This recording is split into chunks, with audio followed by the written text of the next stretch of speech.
Halo semuanya, selamat datang di podcast Aspiration Day 2026 Hiranova yang akan menjadi jembatan antara suara siswa-siswi dengan tindakan nyata. Sebelumnya, perkenalkan saya Adiana Uliarani Milano dari Komisi A selaku host pada sesi podcast kali ini.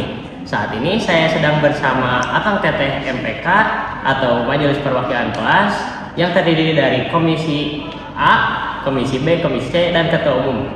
Saat ini saya sedang bersama Akang Teteh Majelis Perwakilan Kelas yang terdiri dari Ketua Umum, Ketua Komisi A, Ketua Komisi B, dan Ketua Komisi C. Kepada Akang Teteh, dipersilakan untuk memperkenalkan diri terlebih dahulu. Baik, saya Davin Putra Negara dari kelas 12-3. Saat ini saya menjabat sebagai Ketua Umum Majelis Perwakilan Kelas SMA Negeri 12 Bandung periode 2025-2026. Baik, sebelumnya perkenalkan nama saya Sabit Mustafa Rafidia. Saya berasal dari kelas 12-8 dan saya menjabat sebagai Ketua Komisi A. Baik, semuanya perkenalkan nama saya Puji Dewi Raisa dari kelas 12-7. Saya menjabat sebagai Ketua Komisi B. Perkenalkan, saya Megawati Nurul Hakim. Saya dari kelas 12-3 dan saya menjabat sebagai Ketua Komisi B. Nah, teman-teman di sini pasti udah gak sabar banget untuk mendengarkan tanggapan dari Majelis Perwakilan Kelas terkait aspirasi yang telah diajukan. Langsung saja saya akan membacakan aspirasi yang pertama. Sebanyak 23 siswa mengharapkan BPH-MPK dapat terus meningkatkan kinerja dan berperan lebih aktif lagi serta meningkatkan profesionalisme dalam menjalankan kegiatan yang diselenggarakan di sekolah. Oke, baik, terima kasih atas saran dan juga harapannya terhadap BPH MPK. Kami akan terus mengevaluasi terkait dengan kinerja kami dan juga sikap kami agar terus lebih profesional dalam menjalankan kegiatan yang diselenggarakan di sekolah. Terima kasih atas sarannya. Baik, terima kasih atas tanggapannya. Selanjutnya, saya akan melanjutkan ke aspirasi yang kedua. Sebanyak 28 siswa mengharapkan pengawasan MPK terhadap kinerja seluruh OSIS dan ekstrakurikuler dapat dilakukan dengan lebih optimal sehingga MPK dapat menjalankan fungsi pengawasan dengan lebih teliti, tegas, objektif, dan komunikatif. Baik, terima kasih atas masukannya. Selama ini Komisi B BPH MPK telah berusaha semaksimal mungkin untuk menjalankan pengawasan terhadap kinerja pengurus OSIS maupun ekstrakurikuler. Namun kami menyadari masih ada beberapa hal yang perlu diperbaiki dan menjadi evaluasi untuk kedepannya agar pengawasan dapat berjalan lebih optimal, tegas, dan objektif. Baik, terima kasih atas tanggapannya. Selanjutnya untuk aspirasi yang ketiga, sebanyak 13 siswa mengusulkan agar kegiatan aspirasi dilakukan secara rutin dan hasil publikasinya diunggah ke dalam media sosial agar seluruh aspirasi siswa dapat ditindaklanjuti dan direalisasikan. Baik, untuk saat ini kami menyimpan link atau untuk pengisian aspirasi secara online atau dalam bentuk form yang berada di bio Instagram BPH MPK sendiri. Jadi kalian bisa mengakses kapanpun dan di mana. Lalu untuk hasilnya akan kami hadapkan ketika sudah ada yang mengisi link dari aspirasi tersebut. Baik, terima kasih atas tanggapannya. Selanjutnya untuk aspirasi yang keempat, sebanyak 9 siswa mengharapkan MPK dapat menghadirkan lebih banyak kegiatan atau program yang kreatif, menyenangkan, dan menarik. Baik, terima kasih sebelumnya untuk sarannya. Tapi memang kita sudah menyiapkan banyak kegiatan atau maksudnya ide kegiatan yang memang tentunya kreatif dan juga menarik. Tapi patut diperhatikan bahwasannya kegiatan-kegiatan tersebut harus memiliki izin dan juga konsep terlebih dahulu. Nah, konsepnya itu harus menyesuaikan dengan keadaan sekolah sekarang dan izinnya pun harus mempunyai proses-proses ataupun tahapan-tahapannya tersendiri. Jadi untuk kegiatan-kegiatannya memang sudah ada konsepnya, tapi konsep benarnya dan juga perizinannya masih harus diproses terlebih dahulu. Baik, terima kasih atas tanggapannya. Selanjutnya untuk aspirasi yang kelima, sebanyak 15 siswa berharap BPH MPK dapat bersikap lebih profesional dan senantiasa menjaga norma dalam berperilaku sehari-hari.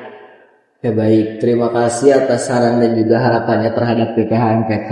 Bahwasannya di sini kami menyadari bahwa kami adalah representasi dari siswa-siswa SMA Negeri 12 Bandung.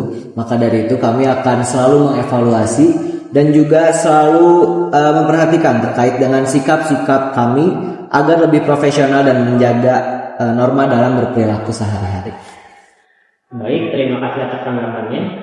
Selanjutnya, aspirasi yang keenam, terdapat usulan agar open recruitment MPK juga dibuka bagi siswa kelas 11. Baik, terima kasih sebelumnya. Bahwasannya untuk saran ataupun pendapat tersebut untuk saat ini tidak bisa kita laksanakan karena kita memiliki peraturan ataupun peraturan yang disebutkan bahwasannya 1 tahun atau maksud saya 1 periode masa jabatan itu waktunya kurang lebih 2 tahun pelajaran. Nah, 2 tahun tersebut kan dimulai dari kelas 10 sampai kelas 12. Dan kalau misal kita paksa untuk membuat atau membuka open recruitment dari kelas 11, tentunya itu tidak memungkinkan karena kalau bisa dihitung dari kelas 11 sampai lulus, masa kita harus tetap menjalankan sebuah organisasi, tentunya tidak memungkinkan. Oleh karena itu kita buka dari kelas 10 agar waktu kita periode itu pun tidak mengganggu kehidupan ataupun pembelajaran kita tentunya. Begitu. Baik, terima kasih atas tanggapannya. Selanjutnya untuk aspirasi yang ketujuh, sebanyak 4 siswa berharap solidaritas dan kekompakan BPH MPK dapat terus ditingkatkan.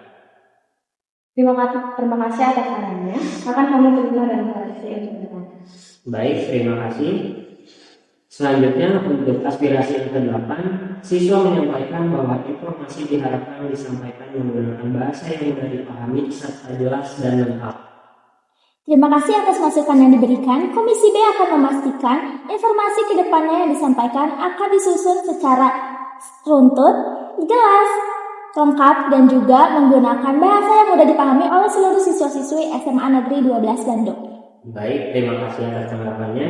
Selanjutnya untuk aspirasi yang ke-9, terdapat usulan agar MPK menyediakan kotak aspirasi sebagai sarana penyampaian masukan secara berkelanjutan.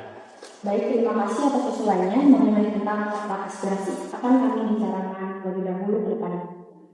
Baik, terima kasih atas tanggapannya. Selanjutnya untuk aspirasi yang ke-10, sebanyak 2 siswa mengusulkan agar kegiatan dan desain dapat lebih sering dilaksanakan. Oke, baik, terima kasih atas usulannya. Bahwasannya perlu diketahui kegiatan danasan yang kita laksanakan di hari Selasa dan hari Rabu itu sudah sesuai dengan kesepakatan organisasi MPK, OSIS dan juga pihak sekolah serta pihak kantin. Mengapa kegiatan danus itu hanya dilaksanakan hari Selasa dan juga hari Rabu? Karena berdasarkan kesepakatan yang telah disetujui, kesepakatan ini dikabulkan atau direalisasikan agar tidak mengganggu kegiatan perekonomian di kantin, agar kegiatan perekonomian di SMA Negeri 12 Bandung tetap seimbang antara kantin dan juga pihak organisasi. Baik, terima kasih atas tanggapannya. Dan yang terakhir, terdapat harapan agar MPK menindaklanjuti setiap pelanggaran kode etik yang dilakukan oleh pengurus OSIS sesuai dengan ketentuan yang berlaku. Oke, sebelumnya kita harus memperhatikan bahwasannya memang setiap pelanggaran baik dari pihak OSIS maupun dari pihak MPK yang melanggar kode etik pasti kita tindak lanjuti atau kita kasih istilahnya konsekuensi.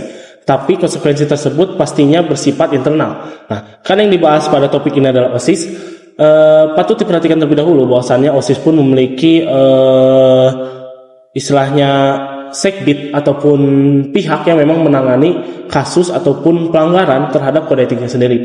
Bisa dibilang sekbid ini namanya sekbid 2 ya.